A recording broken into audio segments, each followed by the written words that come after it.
My name is Richard Lewis, formerly with ProCE.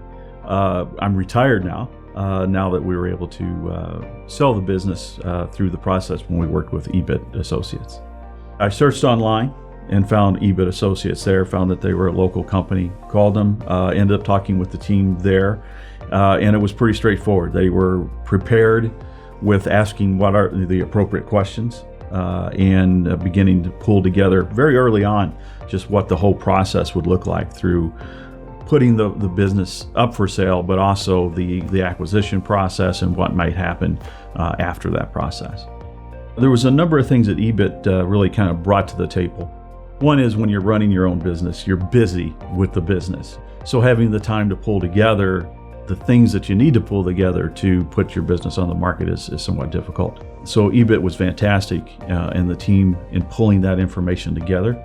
And then while I, of course, was watching and tracking the financial status of the business, I did have staff that did the legwork around that and an accountant that would pull in, at the end of the year to say, here's, what that means in a bigger picture situation. So having someone like EBIT looking at that from an outsider's perspective was just invaluable, quite frankly.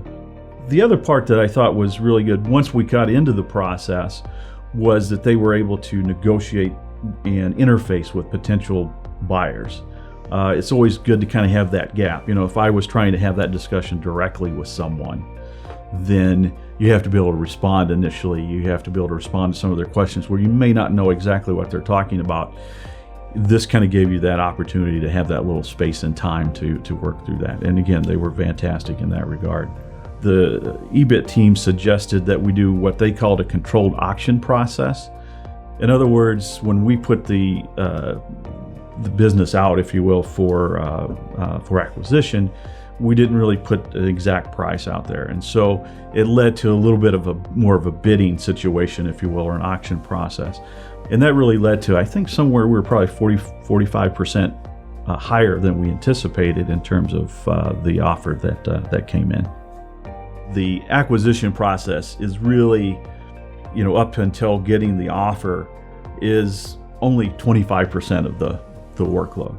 It's that point forward where the work really begins, and EBIT was fantastic in helping us through that process. Once you get to that point where you have an offer and you start to get into the details, then you have accountants and attorneys and people asking a lot of questions that often, or in my case, were more business focused than I had traditionally been. So when we start talking about terms like EBITDA and working capital and deferred revenue, those types of things, it was great to have the EBIT team there to help us navigate those waters, but also, kind of dig into some of those numbers and help us make sure that we were putting that together appropriately.